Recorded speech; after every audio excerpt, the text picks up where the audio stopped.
Today's podcast guest is a registered dietitian and the founder of Silver Street Nutrition, a practice that has helped nearly 1,000 people end the chaotic cycle of dieting and embrace peace and balance around food, movement, and body image. She incorporates principles of intuitive eating, health at every size, mindfulness, and self compassion into her nutrition counseling. She has a BS in nutrition and food science from the University of Maryland and a master's in clinical nutrition from New York University and has completed specialized training in eating disorders and body image counseling. She grew up on Long Island and has been living in Williamsburg, Brooklyn, with her husband and dog since 2016. We definitely need to talk more about your dog.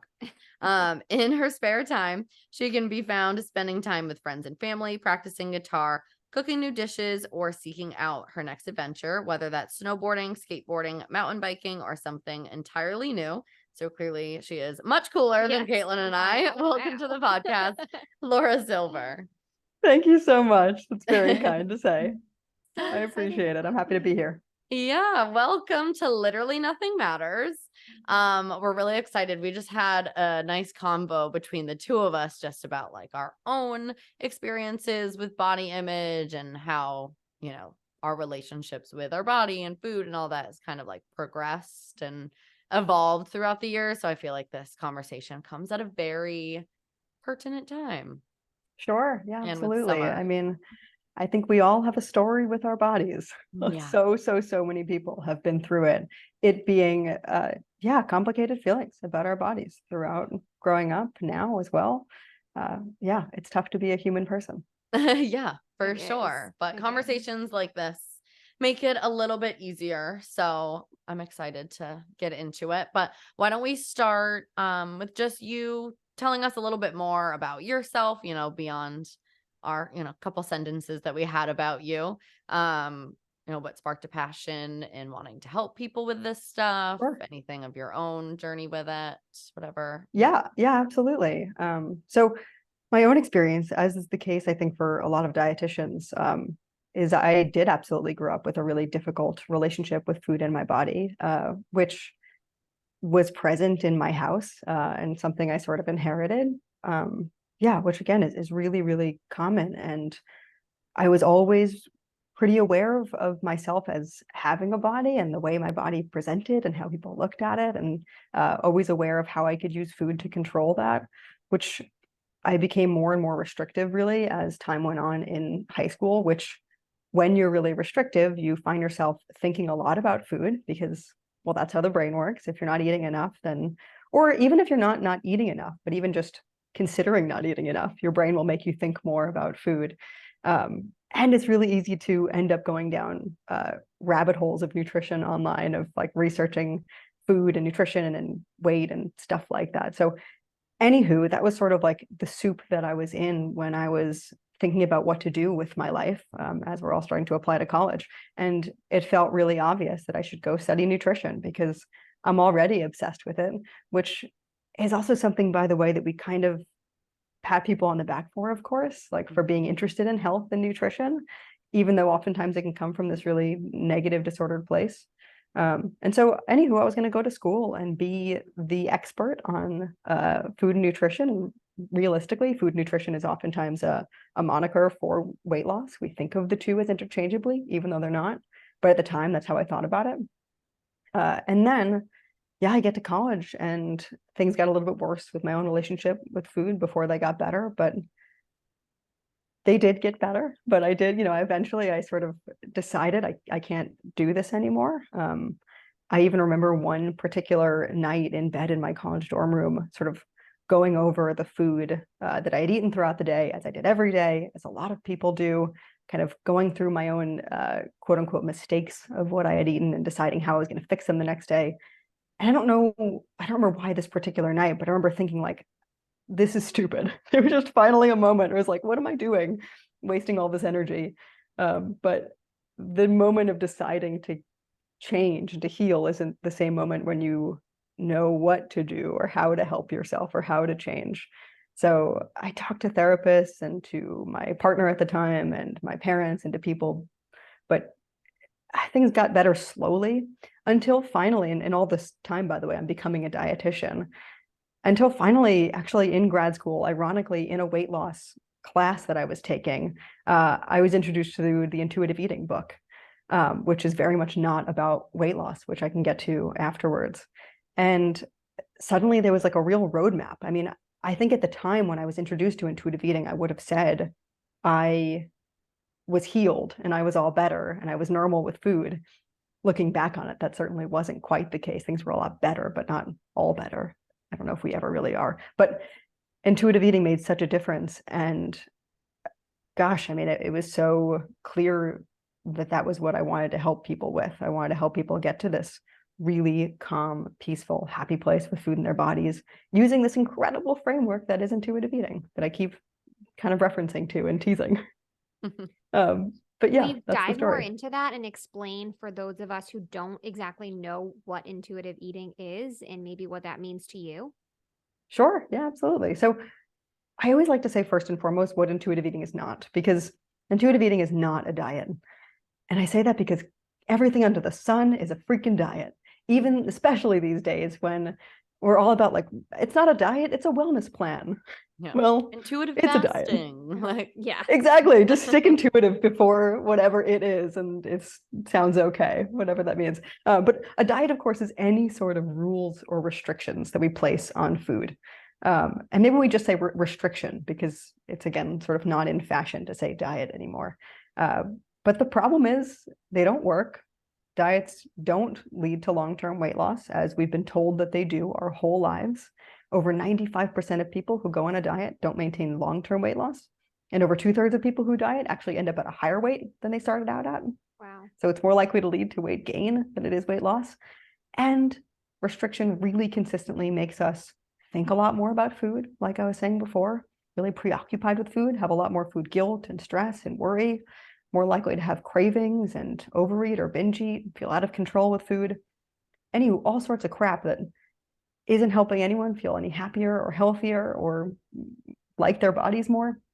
And so that's sort of the foundation of why intuitive eating exists, because intuitive eating really is about unlearning following rules, eating based on rules, eating based on dieting, and relearning how to eat according to our own bodies. So what that actually means is, well, for one thing, it's about we eat when we're hungry and stop when we're full. The way we're all born into this world. Eat when you're hungry, stop when you're full. You very much know that, I'm sure, as a mom, that I'm sure your baby We does never that. stop eating. We're never full in this house. Perfect. But we do eventually get full, and then we can be content and stop. We can teach, or we can pretend, we can be trained to think that if I were to listen to hunger and fullness, I would just eat and eat and eat forever and ever, and that I need an amount of calories in a day, or I need a plan, a serving size in order to stop myself. I couldn't stop myself, but we can, and we do. Yeah. And intuitive eating reteaches us to trust our bodies, to trust ourselves to do that, which, gosh, is so helpful in being flexible with our changing needs and schedule and preferences and all these different things. There's so much more to it as well, of course, not just hunger and fullness. There's making peace with food, allowing all foods in our life and feeling comfortable with them. There's making movement joyful as opposed to something that feels like a chore, something we just have to do. There's coping with our emotions without food. Part of what I'm naming, by the way, there are literally 10 principles of nutrition that anyone can Google and read. But yeah, I've been talking for a while. I'm going to pause for a second. No, it's How all are we good feeling stuff. about it? Let's chat a little bit more about the making peace with food, because I think that's something that so many people get stuck on when thinking about intuitive eating, because they feel like they don't have any willpower, or if Ben and Jerry's ice cream was allowed in the house, they would eat it all day every day, or just feeling like they're just crazy around food. So how do you Sure. kind of bridge that gap? Yeah, which I say this probably ad nauseum to my own clients, how normal all of this is. But I think it's so, so, so helpful for people to hear that probably all of my clients would say there is a long list of foods, or maybe not long, but at least a list of foods that they feel like they couldn't keep at home because they would be out of control. Like, that is such a common feeling. And we tend to blame it on our quote unquote lack of willpower, or being lazy, or being gluttonous, or being addicted to sugar is one I hear about really often. When in reality, I find for most people, a really big part of it is that it's driven by restriction. There's something called the restriction and binge eating cycle, that when we restrict a food, like let's say it's Ben and Jerry's ice cream, we tell ourselves, I shouldn't eat this. I can't keep this around. I shouldn't ever have it, or I'm only allowed to have it, let's say once a week or whatever it may be. We tend to think about it more, want it more. And then when we do eat it, we're much more likely to say, screw it. A little is just as bad as a lot. I shouldn't have done this. I won't do it again. Or at least I'm not allowed to do it again until next week or whatever it may be. And that thinking, that sort of Last Supper mentality, incentivizes us to eat more of it now and perhaps overeat it, which isn't even necessarily such a bad thing. What's maybe problematic about that is because it's not eating without any connection to what our bodies actually want. Like, we're not asking any of the questions, do I like this? How much do I like this? Am I hungry for this now? Do I want this now? How much of this do I want now? And so what making peace with food is, well, a big part of that is what's called unconditional permission to eat. That we have to give ourselves unconditional permission to eat, meaning I am allowed to eat whatever I want, whenever I want. I don't have to make up for it. I don't have to fix it. I don't have to feel guilty. There are no ifs, ands, or buts about it. And nearly every time I explain that to someone, I think they like sort of light up with like, ah! Maybe a sense of excitement a little bit, but a lot of sense of, it's terrifying. That sounds completely chaotic, right? This is the problem. If I could do that, whatever, just, yeah, I'm going to then eat Ben and Jerry's 24/7. But what I find in reality is, if I tell you, go buy Ben and Jerry's, keep it in your house, have it whenever you want, well, for one thing, you will probably eat more of it in the short term. You might go through a pint the first night, and then also go get another pint and do it again if you want to. If you want to, you don't have to. Have it whenever you want. And I promise that you will get to a place where you realize in your heart that this isn't going anywhere. I can eat this again tomorrow or later or the next day, which then allows us that space to think through. Do I want this right now? How much of this do I want? How does this taste? How might I feel after this? What other needs might I not be meeting if I'm trying to have this? Right? But we kind of can't think about any of that when it feels like it's off limits and it feels restricted. Does that make sense? How do we feel about that? Yeah, 100%. I feel like Yeah. I've definitely been in that cycle before. Yeah. And we've talked about that a lot because I feel like both of us have come to a place where we just accept that if we want to go and buy something at the store, it's stocked in our pantry at all Mhm. times. And I feel Mhm. really good about becoming aware of that. And it's something I want to instill in my daughter. So I want to have all the foods available.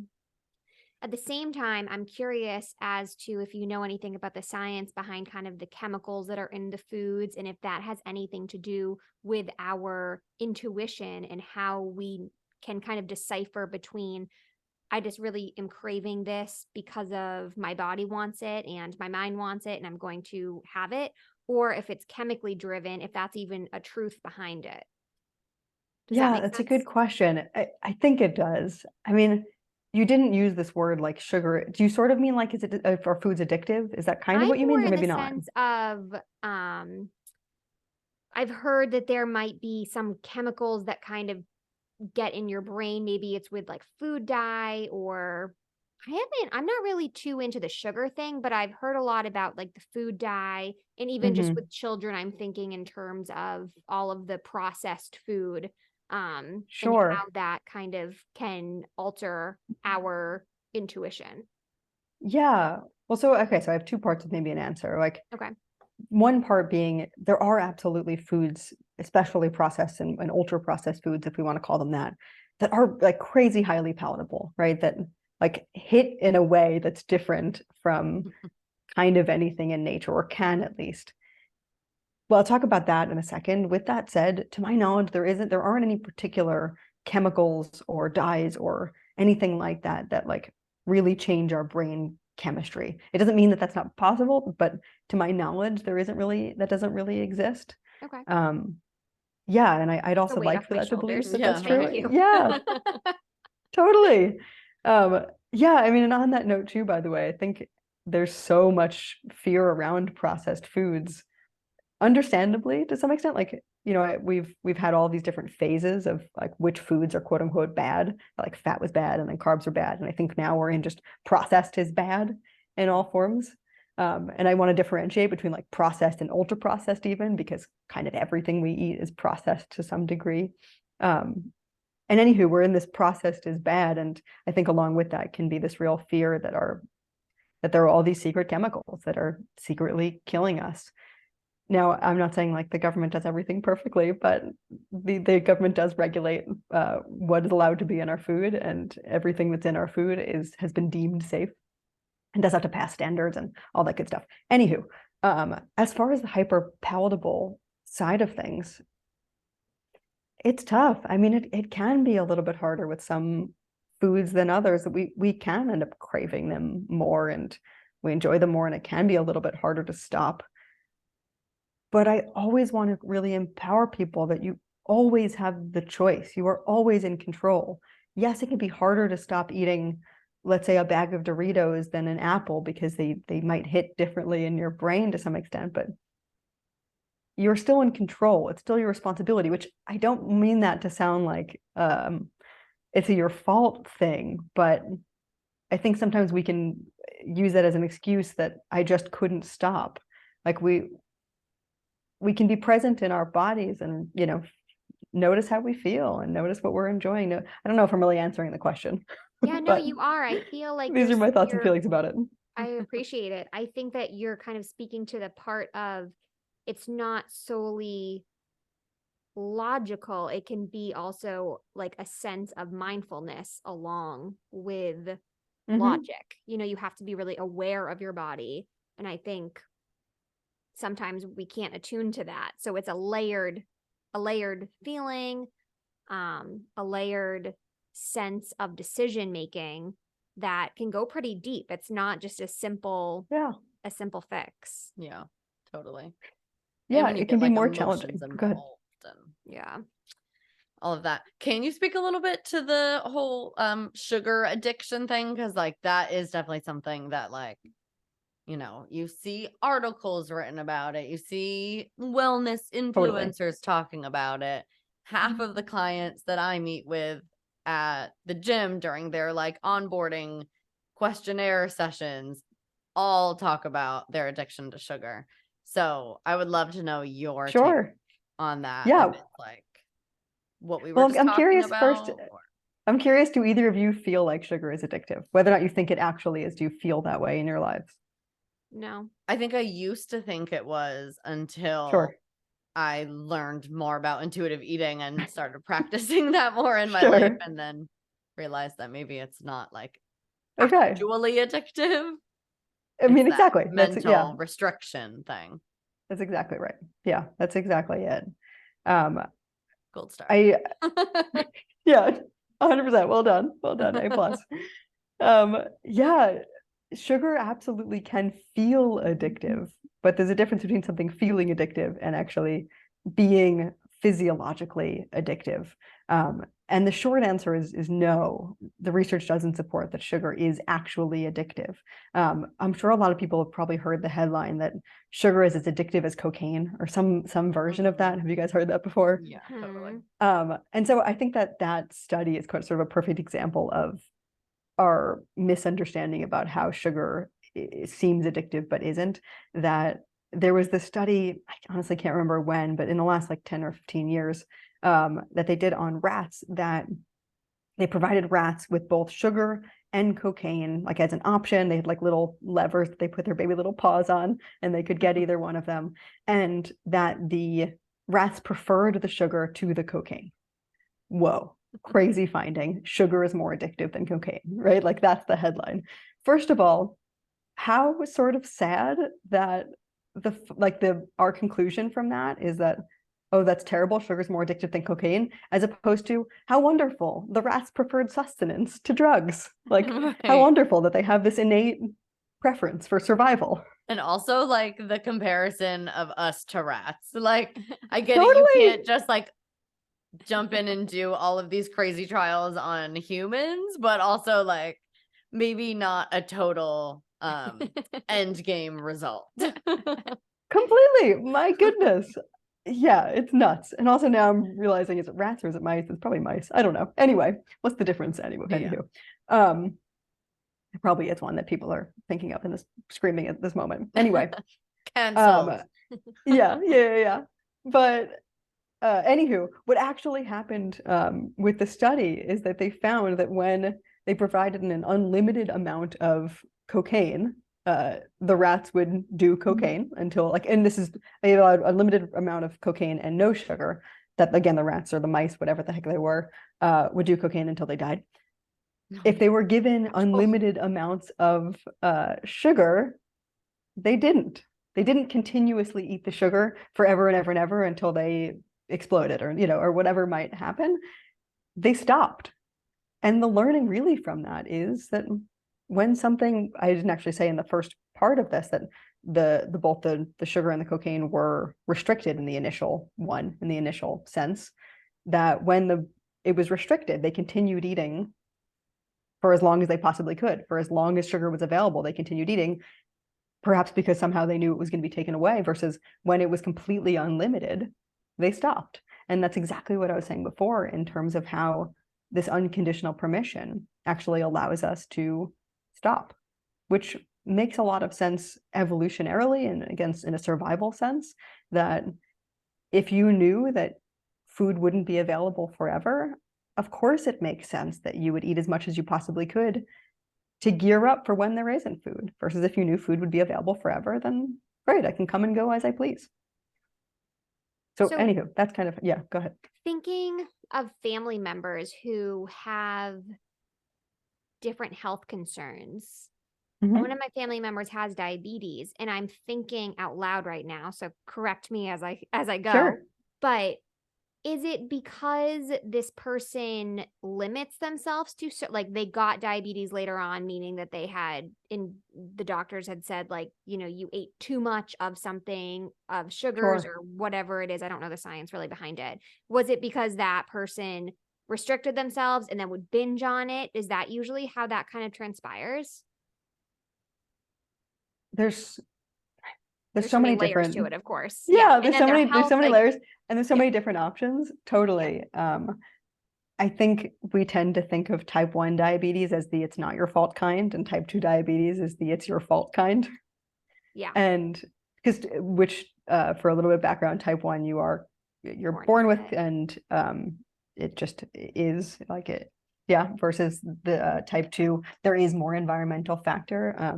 It is something that you are probably born predisposed, or definitely born predisposed, and then environmental could be partly diet, can bring that out. And one part of it, and lifestyle, yeah, like one part of it is the way we eat. Absolutely. Like eating too much, quote unquote, too much, like what does quote too much mean?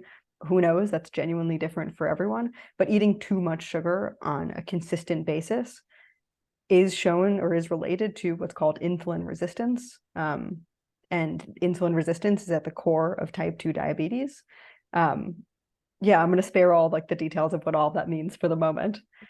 But there's a million other things that can lead to this insulin resistance thing, like inactivity, like stress, which stress can come from a million different parts of our lives, of course, both from work and from all sorts of socioeconomic stuff.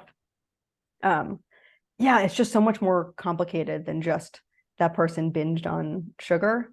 But if that is part of it, if part of it is binging on sugar, which can be part of leading to diabetes, absolutely, is that because that person restricted?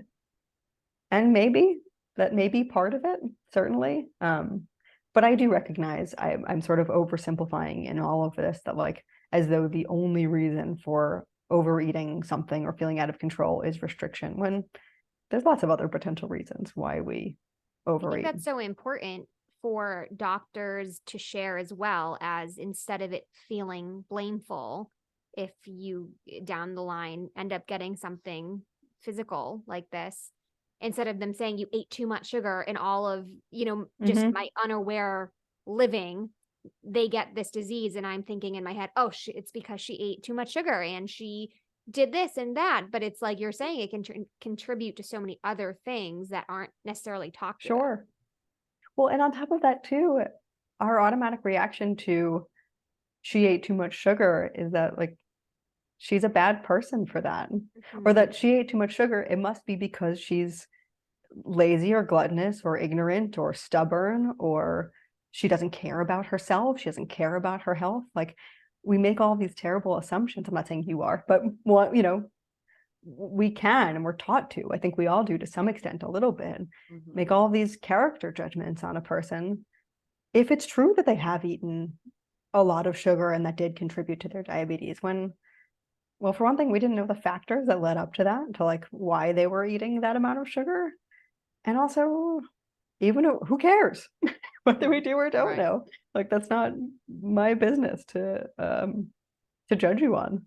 Yeah. Right. It has nothing to do with that person's morality. Yeah. Like, but we do that. Exactly. And now I feel like you see that, like, that's always been around, or at least for a really long time, right? And now you see it in like the clean girl aesthetic, kind of like, the it girl, TikToks of you wake Mhm. up and you 4 a.m. yeah, you're doing your 5 to 9 before your 9 to 5. You're Yeah. drinking your green juices. You're Going being to like, quote, gym. unquote, like perfect.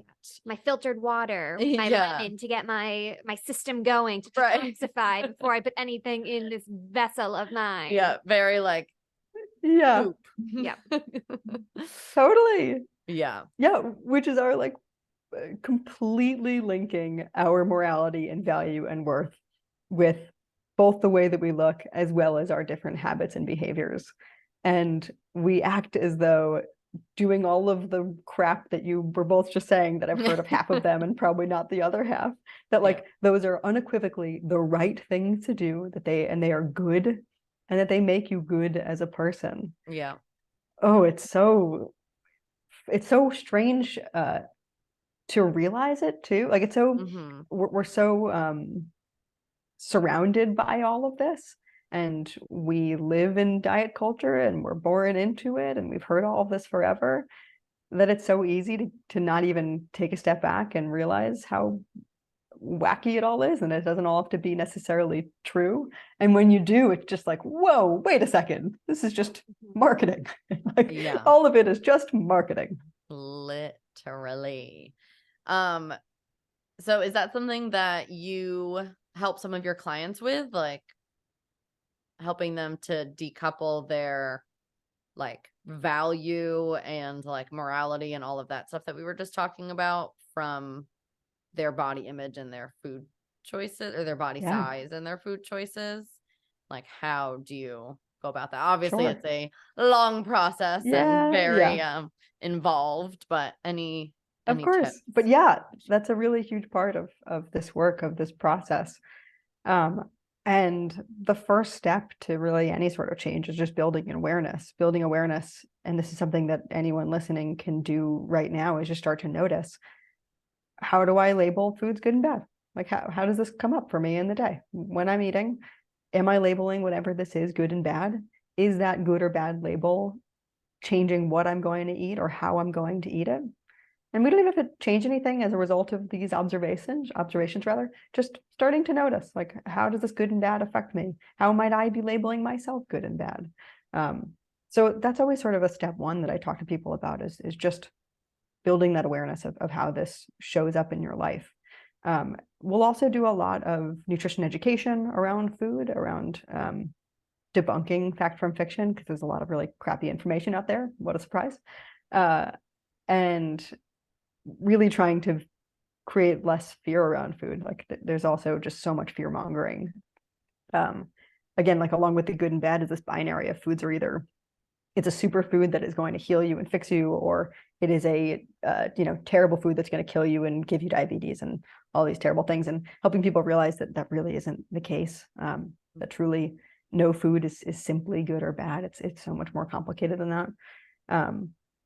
And then really we have to just learn by experience, by doing it. It being eating the foods we've deemed bad and seeing that nothing bad happens.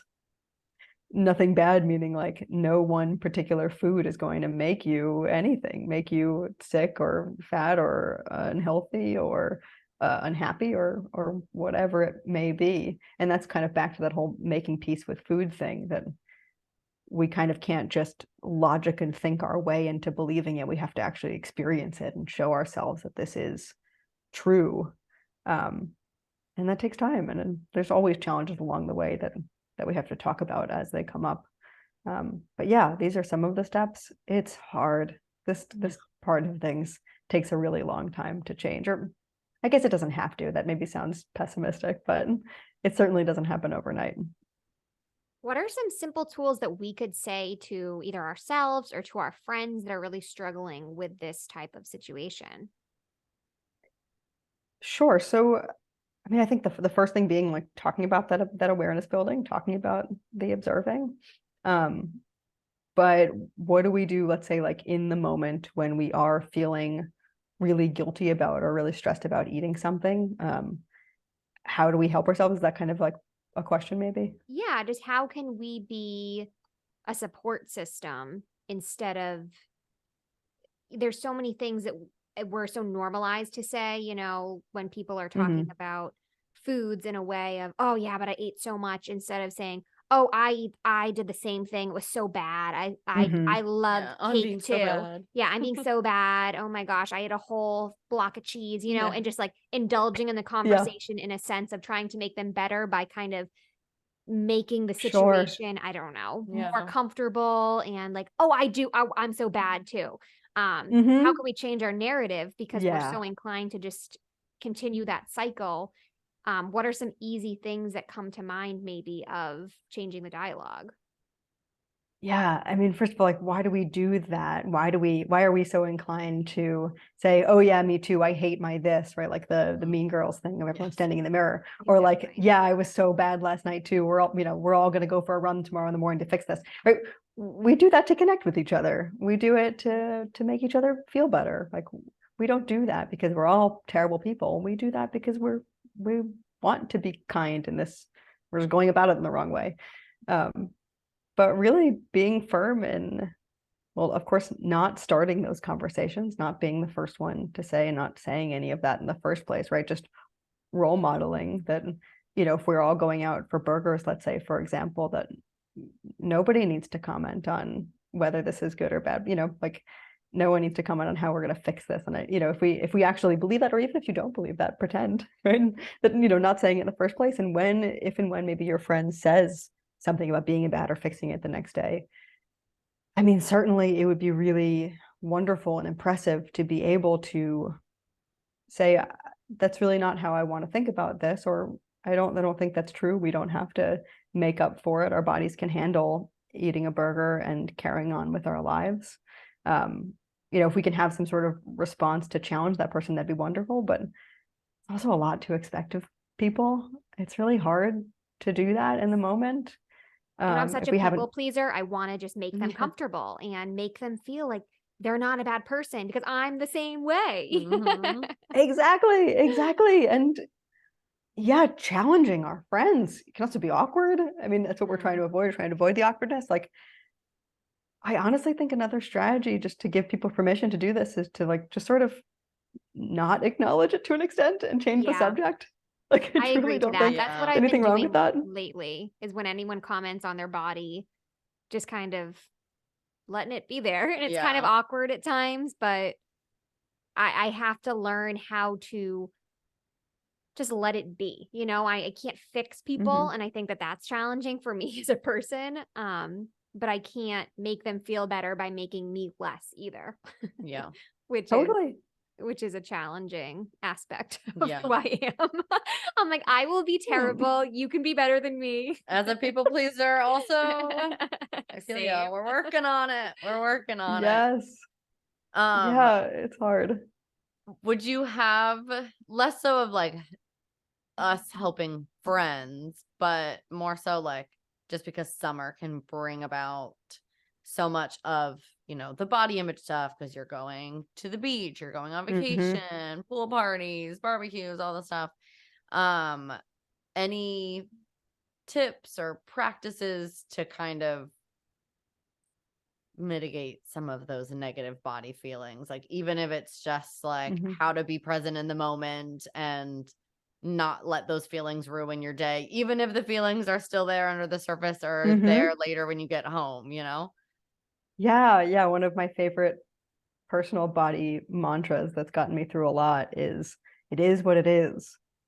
It's a really helpful one. Like, it is what it is, meaning like, this is what my body is today, right? Like, especially I can imagine a lot of times of getting, putting on a bathing suit and going to the beach and having all these racing thoughts about comparing myself to whomever I'm going to the beach, their bodies, and worrying about sitting in the chair and how I'm going to be bent over and seeing myself, and right, just yeah, bathing suits and beaches are hard for bodies, body image. And the simple mantra of, it is what it is. This is what my body is. I cannot change it in this moment.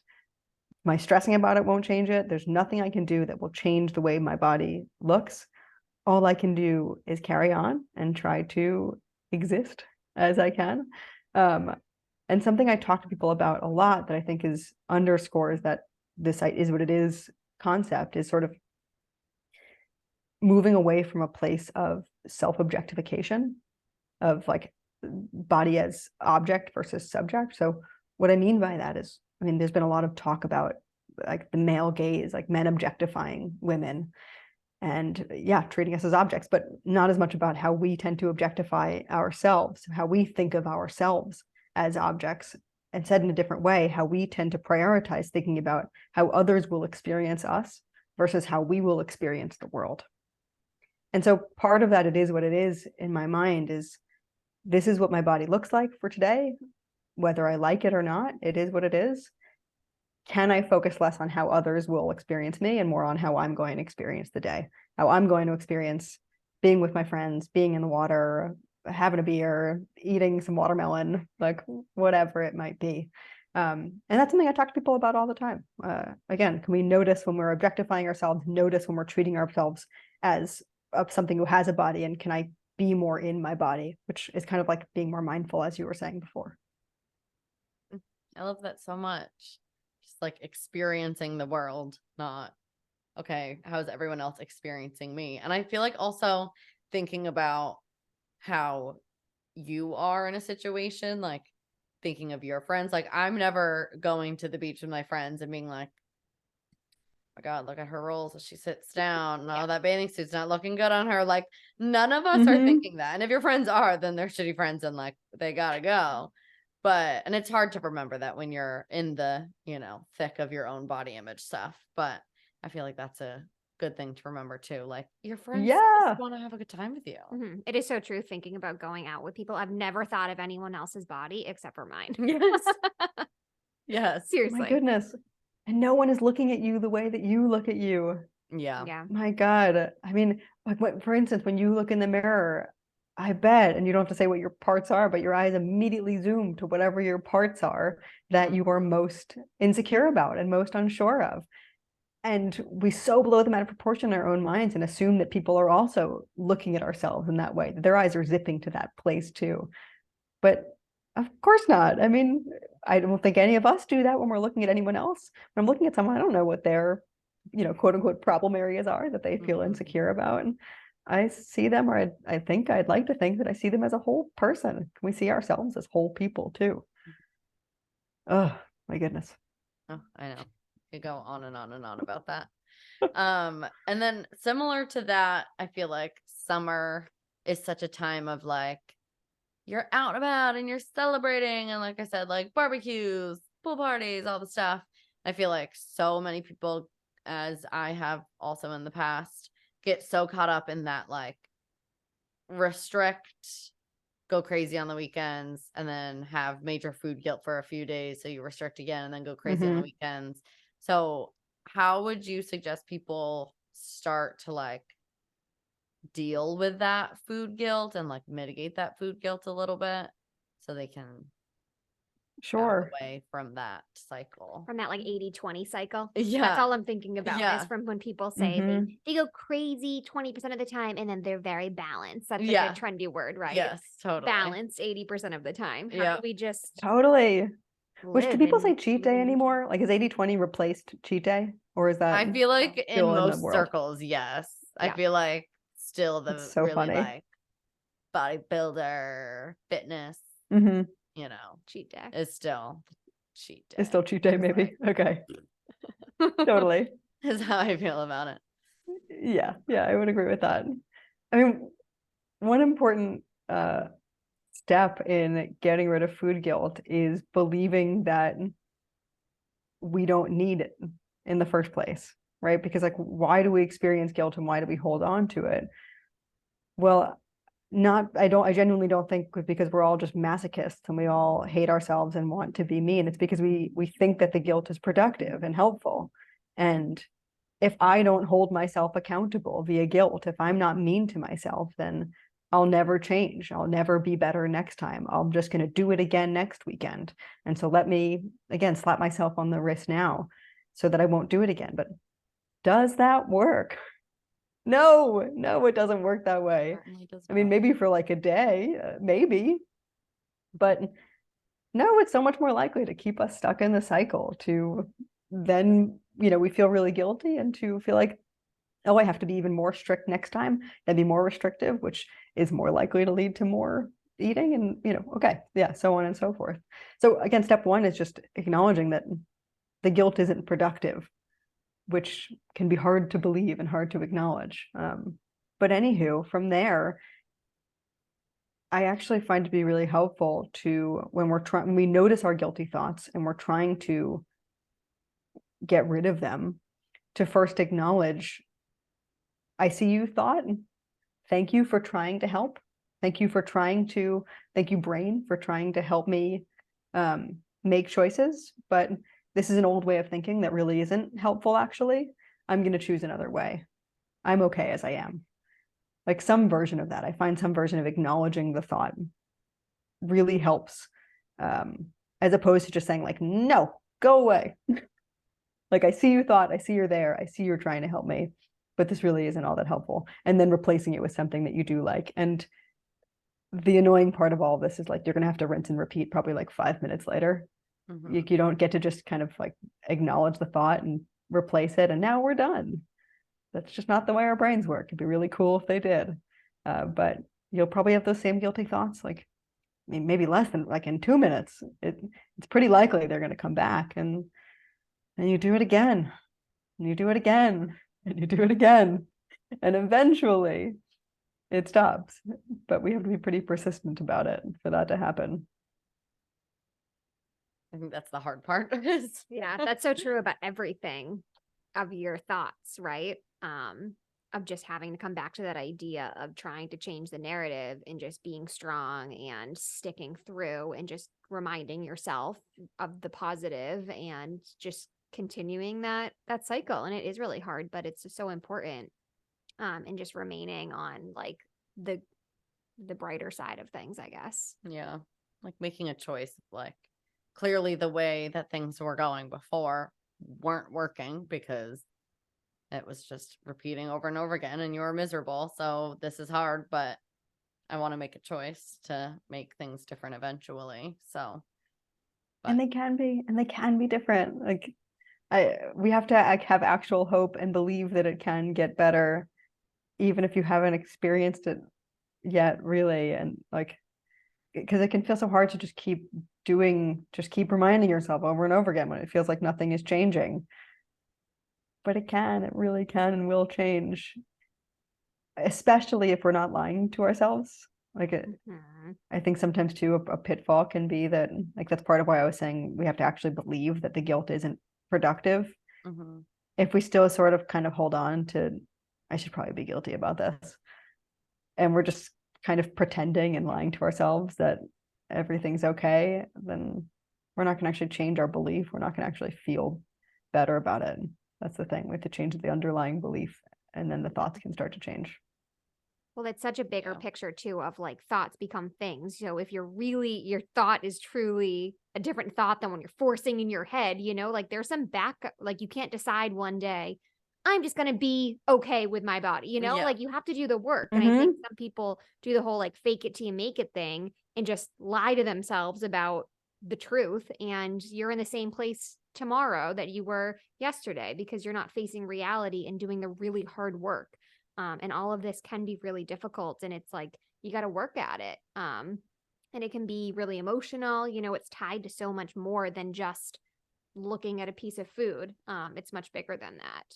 Yeah. People want a quick fix. Yeah. Also, our society know. of quick fixes. I know. It'd be so nice if there was a quick fix. Yeah. Just a Quick button. fixes are Be the like, I best. don't want to feel like this anymore. Thank you. There are therapists Exactly. and coaches that help you with these types of things, though. Yeah. So that's probably the This quickest is fix you true. can get are professionals. Why, who know thank what they're you. saying. There's also a lot of bullshit artists who will tell you they have their quick fixes. Of course, Yes. because they're looking for some Yeah. money. 1,000,000%. There's also a lot of other things on the market, quick fixes. What are your thoughts on Ozempic? Oh, geez.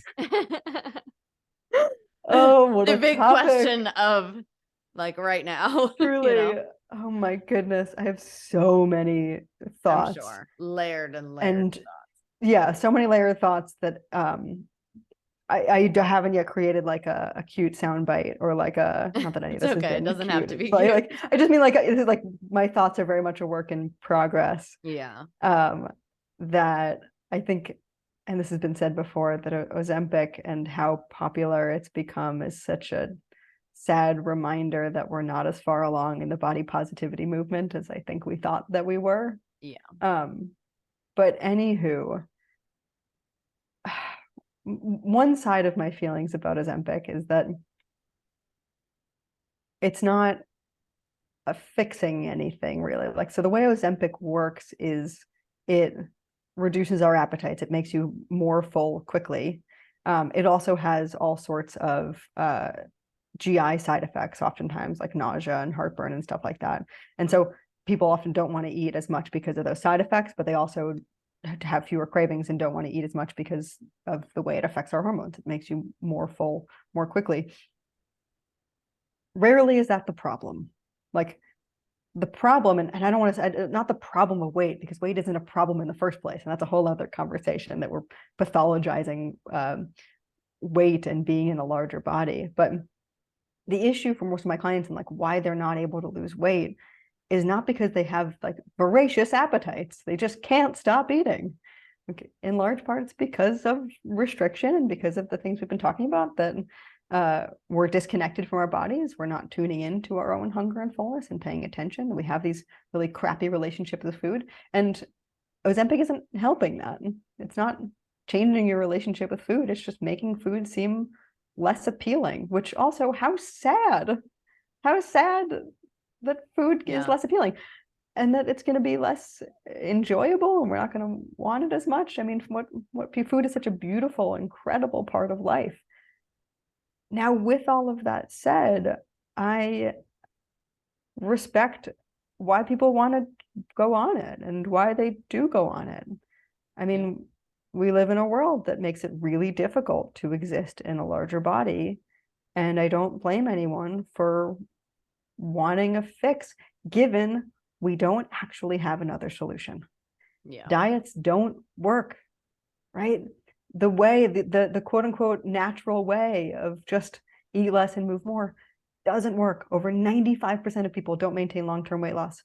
And so Ozempic is more effective than the alternative at losing weight. And again, I don't blame people for wanting that, because it can be easier to exist in this world in a smaller body because of fat phobia, because of the world we live in. It shouldn't be the case. It shouldn't have to be that way, but it is.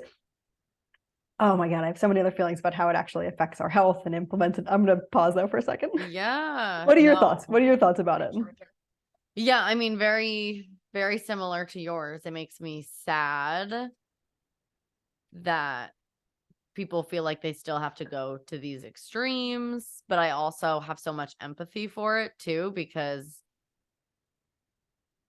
like you said, the world doesn't make it easy, especially if you think of, all these people that are like in the public eye that are for sure all taking it, Mhm. You can't blame them when every time they open up their Instagram or Sure. a tabloid or whatever, like, are we still reading tabloids? I don't know, but you know what I mean? Like everyone is Totally. like oh my God, she's huge and disgusting if you like ever get photographed at a Mhm. wrong angle or anything. But then it's also like, oh, but you are all the ones that could be making the changes to a more positive world. But I don't blame you at the same time. I don't know. It's hard. Exactly. Yeah. Exactly. Yeah, I hold both of them. Yeah, it's really challenging. The other thing that people think people know more and more now is like it's not a quick fix in the sense that Right. it's not, you have to take it forever. Yeah. You don't have to take it forever, of course you don't have to, but just like the research is pretty clear that if once you stop taking it, you're going to regain the lost weight, Right. which is So it's okay. not Again, not to say really like a that's a terrible thing. solution. Right. Exactly. Or you can take it for the rest of your life. And there's lots of medications that people take for their whole lives, and it's okay to take medication. Like there are lots of people with diabetes who have to be on it, Ozempic, for their Right. whole lives or whatever. But just to acknowledge like that you are sort of, it's similar to a diet in a way, because diets, I keep saying diets don't work. They do work in the short term. Nearly any diet can help you to lose weight. Just it's the keeping it off part. The other side is we just assume that by getting smaller, by losing weight, we are inherently helping our health. And it's not that simple. It doesn't always work that way. Losing weight doesn't mean necessarily that you are getting healthier. Mm-hmm. And I think that's such a there's concept to yeah. explore too, just in Yeah. itself, is the fact that sometimes there's such a societal pressure to look and be a certain way, but it's like your body is not supposed to look like my body, you know? And I think when some people are start to kind of explore this, their body will change, but it's like that's the way your body's supposed to be. You know, you're supposed to have curves, you're supposed to have whatever your body is presenting as, and that's the healthiest option for you. And that's hard to kind of accept sometimes. Yeah. Yeah, it's the opposite of what we're told. We're always like, we are told very clearly that there is a look of health and fitness, that you are supposed to, if you don't look this way, then you are not healthy and fit. And that's just not true. Yeah, there's the wonderful Health at Every Size movement that's really trying to push back against this, which is not saying that everyone is healthy at every size and size and weight don't matter, but rather that you just can't tell someone's health by looking at their size, that people can be healthy at every size. And that is true from the research, that you can be healthy at all sorts of different sizes and shapes and all these different things. Yeah, so again, like gaining weight doesn't 100% mean that you are getting less healthy, and losing weight doesn't necessarily mean that you're getting more healthy. Like I feel like the soundbite for nearly everything in nutrition and probably everything in the world is like, it's more complicated than that. Yeah. Yeah. It's A almost always the 1,000,000%. answer, which is so annoying and boring. Yeah. Right. It's not like a 10-second TikTok of your, this tip that's going to change your life. It's like, well, it's actually very different for every single person and takes a lot of trial and error, but good luck. My husband is a marketer, and we're always kind of like going back and forth about him wanting me to be so much more firm and confident, I guess, about like, you do this, this, and this, and then you'll be successful. Yeah. And I'm always just like, but that's not life, and that's not how it works. And I should probably speak like you in order to sell, but I'm not. Yeah. You're a truth And I was teller. like, hate that. I hate that language. Totally. Yes. And too many people use that language doing the same type of work that you do. Like that it's false promises. It's not that simple. So I think people will fall for it, but also at the end of the day, more people will value that honesty. So I hope so. I hope so. We'll see with time. Time will tell, but so far so good.